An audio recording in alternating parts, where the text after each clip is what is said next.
Video शुरू करने से पहले मेरे चैनल को सब्सक्राइब कर लें और घंटी का बटन दबाकर ऑल नोटिफिकेशंस ऑन कर लें ताकि इस चैनल पर होने वाली लाइव स्ट्रीम्स और वीडियोस आपसे मिस ना हो। मेरे काम और मुझे सपोर्ट करने का बेहतरीन तरीका पेट्रियन है। आप पेट्रियन पर चैनल के मेंबर बन सकते हैं। पेट्रियन का लिंक इस वीडियो की डिस्क्रिप्शन में मौजूद है।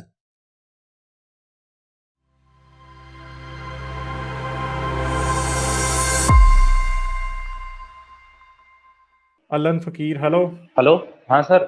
सर आवाज आ रही है? हाँ जी, आ रही है। हाँ जी, आप सर पहले मैं ड्रॉप हो गए थे सर एकदम। जी sir thank you so much, आपने मुझे लिया। मैं पहली बार आया हूँ आपके यहाँ और I am really really very excited कि मैं अपने आप को बहुत खुशनसीब समझता हूँ कि मैं आपकी स्ट्रीम सुनता हूँ। कभी कभी मुझे जो है ना रोना आ जाता है कि आप कितना जबरदस्त काम कर रहे हैं इंसानियत के लिए।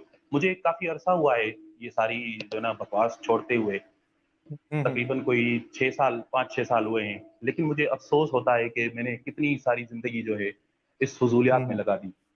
और आप सर यकीन करें, आप जो काम कर रहे हैं वो इस वक्त मेरी नज़र में it is the best possible form of philanthropy one can do. तो sir please keep it up. आपके लिए जाहिर सी बातें मैं दुआओं में तो बिलीव नहीं कर रहा, लेकिन आप बहुत अच्छा काम कर रहे हैं। Please just continue. और मैं अभी जो है कमिंग आउट ऑफ पेंडेमिक में अभी जो है ना पैसे भी कमाने लगा हूँ, तो मैं आपको जो है ना वेरी सून फाइनेंशियली सपोर्ट करूंगा और मैं आपकी इस पूरी मूवमेंट के साथ जुड़ जाऊंगा।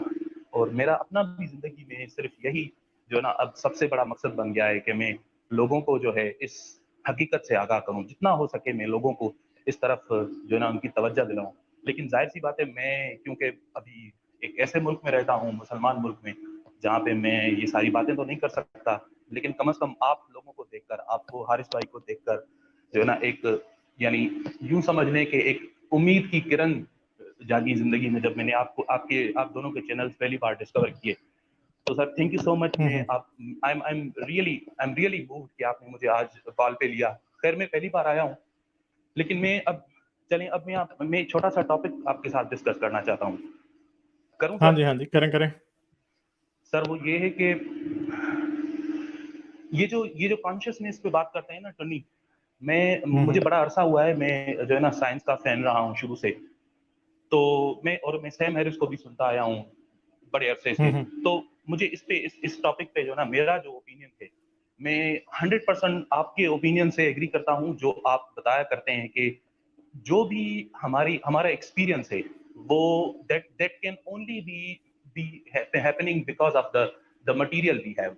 यानी जो सॉफ्टवेयर है वो तो नजर नहीं आता, ठीक है, लेकिन उसका मटेरियल बेसिस ही होना चाहिए। उसके अलावा वो सॉफ्टवेयर एग्जिस्ट नहीं कर सकता।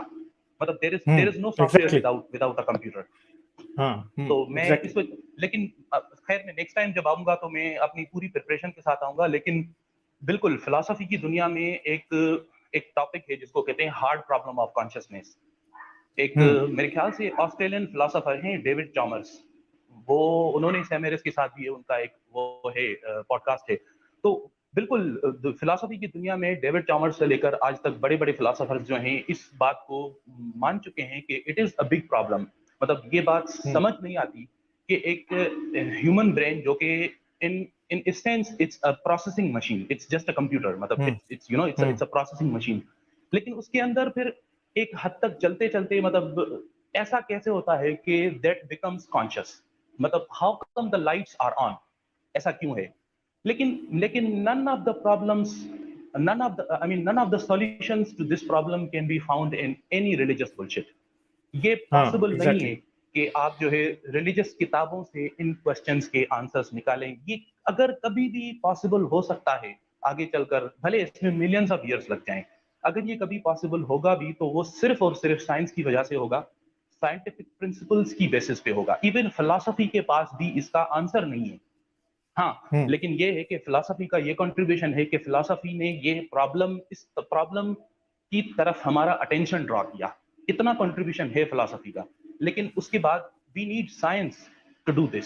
हमें हम हमें हम न्यूरोसाइंस की सर, जरूरत है, मजीद रिसर्च बिल्कुल उसकी बिल्कुल जरूरत बिल्कुल है। न्यूरो साइंस, बिल्कुल बिल्कुल। तो इस पे फिर काफी सारे मैथमेटिशियंस की जो है ना वो they came up with some calculations के शायद अगर प्रोसेसिंग सिस्टम की इतनी स्पीड हो जाए, या अगर इस स्पीड के साथ जो है ना वो न्यूरॉन्स जो है फायर करना शुरू कर दें, या अगर किसी ब्रेन के अंदर इतने नंबर ऑफ न्यूरॉन्स हों तो फिर वो कॉन्शियस होगा। लेकिन लेकिन स्टिल द प्रॉब्लम रिमेन्स। अभी ये अभी तक रिजॉल्व नहीं हुआ। लेकिन इसका मतलब ये नहीं है कि दीपक चोपड़ा जैसे फजूल किस्म के लोग जो हैं हाँ वो इस प्रॉब्लम को हाईजेक करके और जो है ना वो टूनिज्म की तरफ ले जाएं कि भाई ये प्रॉब्लम्स तो हमने, ये वही बात है जैसे सारे रिलीजन जो है ना दावे करते आए हैं शुरू से कि ये तो जी वही बातें हैं जो हमारे आकाओं ने, हमारे मुर्शिदों ने या हमारे नबियों ने की थी। लेकिन अभी तक ये दीपक चोपड़ा मतलब और सदगुरु जैसे लोग जो हैं, they are just mudding the water, nothing else. बिल्कुल बिल्कुल कंफ्यूजन बिल्कुल। फैला रहे हैं। और बिलीव मी, और सर इसकी वजह से मतलब काश अगर ये लोग नहीं होते दुनिया में तो हम 100 years आगे चले गए होते, क्योंकि people wouldn't be listening to these you know this bullshit. काश ये ना होते दुनिया में तो हम शायद 100 साल आगे होते। मतलब ये वही है जैसे अगर इस तरह के ये जो रिलीजन्स हैं, स्पेशली अब्राहमिक रिलीजन्स जो हैं, ये अगर ना होते तो साइंस ने कितनी तरक्की कर लेनी थी। काफी ये मतलब ना हम होते शायद तो इस वक्त जो दुनिया मैं में कहता हूं कि क्रिश्चियनिटी अगर ना आती तो इंडस्ट्रियल एज 1000 साल पहले आ जाती, शायद 1200 साल पहले आ जाती, क्योंकि जो लैटिन और जो रोमन सिविलाइजेशन थी वो बड़ी एडवांस थी। और ड्यूरिंग द डार्क एज लोग dark age was a step backwards rather than a step forward. 1200 साल का लैग आया क्रिश्चियन की वजह से, और इसमें कंट्रीब्यूशन इस्लाम का भी है, ऐसा नहीं है। बिल्कुल इन बिल्कुल दोनों सर, रिलीजन ने ऐसी की बिल्कुल तैसी की बिल्कुल है दुनिया की। जब तक ये भी डोमिनेट थे तब बिल्कुल तक भी यूरोप गोल्डन एज में दाखिल, रेनेसांस में दाखिल नहीं हो सका। ये भी वजह थी। बिल्कुल बिल्कुल। दोनों और रिलीजन सर वजह है ये। अगर अगर किसी को अभी तक ये गलतफहमी है कि इस्लामिक गोल्डन एज ने या क्रिश्चियन थियोलॉजी ने ये साइंटिस्ट पैदा किए, तो उनको ये जानने की जरूरत नहीं है किया। कि सैम हैरिस और इस तरह के जो फिलोसोफर्स हैं वो ये कहा करते हैं अक्सर कि the science did not progress because of religions but despite the religions. मतलब और आज जो हमारी अखलाकियात जो प्रोग्रेस कर गई है उसके दरवाजे अंदर से रिलीजन से नहीं खुलते, उसको बाहर हमारी सिविलाइजेशन ने फोर्स किया रिलीजन को। आजकल जो ये एग्जैक्टली। मुस्लिम अपोलोजिस्ट जो जस्टिफाई करते हैं स्लेवरी को या इस तरह की, या जस्टिफाई नहीं करते, they are ashamed of this nonsense जो उनकी किताबों में है। इस वजह से अशेम्ड हैं because they were forced by the civilization. उनको फोर्स किया है सिविलाइजेशन ने, उनको फोर्स किया है मॉडर्निटी ने। तो अगर ये सारे एग्जैक्टली। सेक्युलर वैल्यूज जो हैं ये ना होते दुनिया में, तो हमें तो अभी तक हम लोग तो उन्हीं टाइम्स में होते जिन टाइम्स में हमारे आबा अजदाद हुआ करते थे, जो एक दूसरे को, यानी वो विच हंटिंग हुआ करती थी, इस तरह की जो सारे वाकयात हुआ करते थे, या इंक्विजिशन था जो क्रिश्चियनिटी। तो ये सारा जो है रेनेसां आया ही इस वजह से because there were some people who started thinking freely, जिन्होंने क्वेश्चन हाँ, करना शुरू जिन्होंने किया जिन्होंने पहली बार। क्वेश्चन करना शुरू किया, जिन्हों को कोपर्निकस और गलीलियो और लियोनार्डो डा विंची को तो आप नहीं कह सकते, माकियावेली, लियोनार्डो डा विंची भी एक फ्री थिंकर ही था।